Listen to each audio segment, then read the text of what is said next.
My name is Corey Mesa, and you're watching Mesa Makes.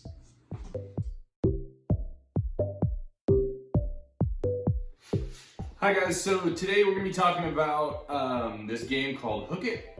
I've heard people call it Bimini, Bull Ringer, there's all kinds of names for it, but basically what you do is you tie a string somewhere on the ceiling or to a stick or to a pole, something, and then you have a hook sticking out of the wall, and you tie a ring to the end of that string and you try to throw it until you can hook the ring on the hook.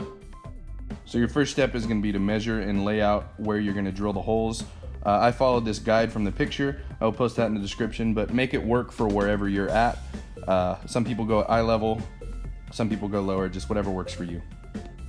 All right, so next you're going to take your screw eyes, grab 2 sets of pliers and kind of open up that hook. Don't go too crazy with it. If you go too many times, it's going to actually break off. Make it open just enough to where that ring can actually land on that hook. Then you're going to take your drywall anchors and put them in. Get your permission from your parents before you do this. Don't be drilling holes in any walls.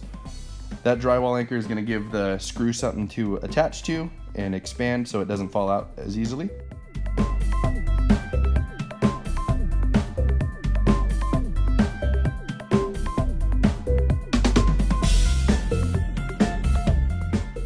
Once that's in, you're going to want to make sure that it's actually aligned with the center.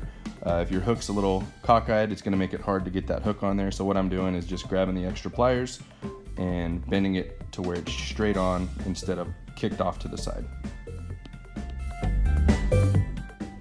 Once that's done, you're going to take your second screw eye and you're going to put it in that top hole using the same steps that we did for this first one.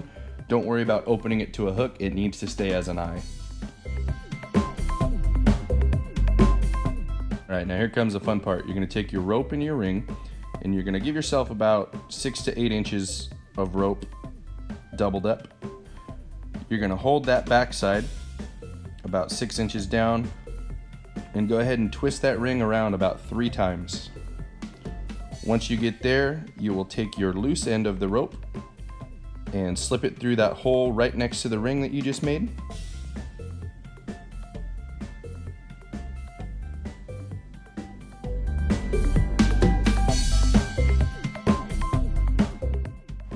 Once that's through, you're going to take it and pull down a little bit, and you should get one eye at the top. You're going to take that last bit of string and slide it through that other hole you just made at the top.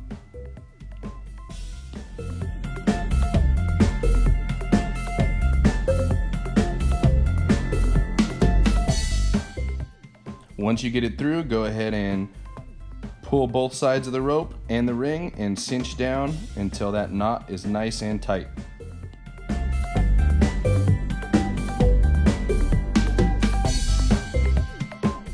The knot should look something like this when you're done. There's a million different ways to do knots. This one works the best for me, so if you have a better idea, go ahead and do it.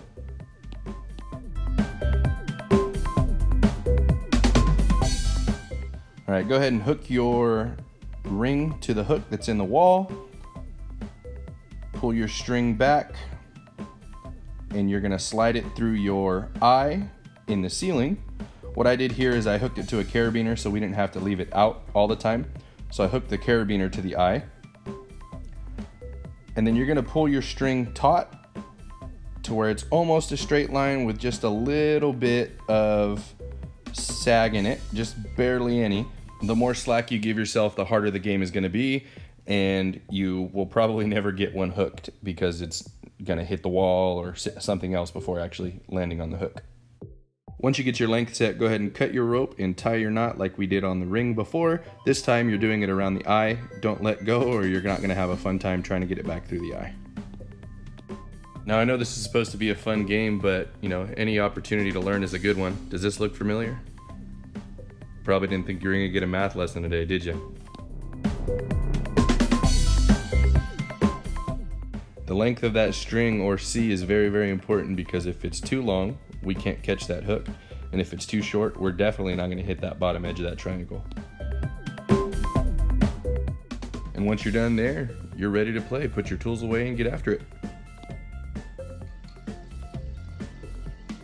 Now I know it doesn't look like much, but it can get pretty addicting pretty quick, and it can get pretty competitive too. Basically, you play with 2 people. First to 11 wins. You have to win by 2 points. It looks pretty hard, but once you do it enough times, you start getting the hang of it.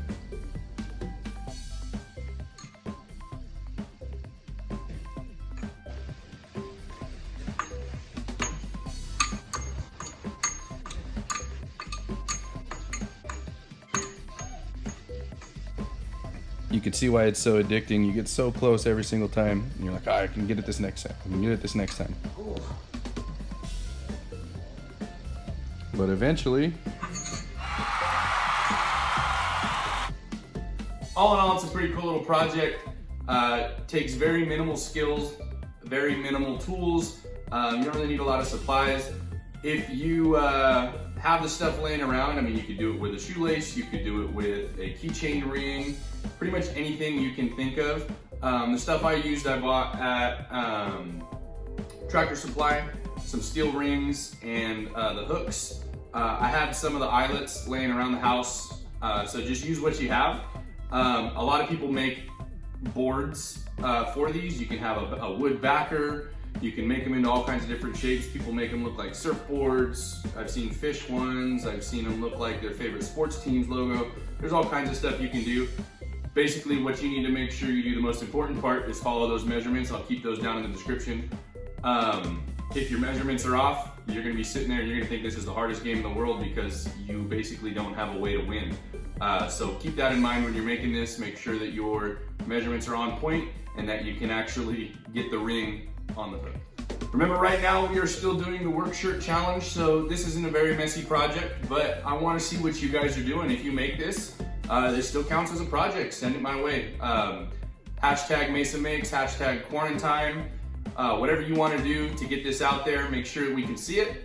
I want to see what you guys are making. This is a nice little project you can use as a boredom buster. Like I said, I've sat out there for hours since I've installed this, and I'll just sit there and I'll play with it over and over and over again. If I'm on the phone waiting on hold for somebody, I go out there and I play with it over and over and over again, just practicing, getting better. Once you finally get it, it's pretty rewarding. So that's gonna do it here for us today. Remember, it's not about having time, it's about quarantine.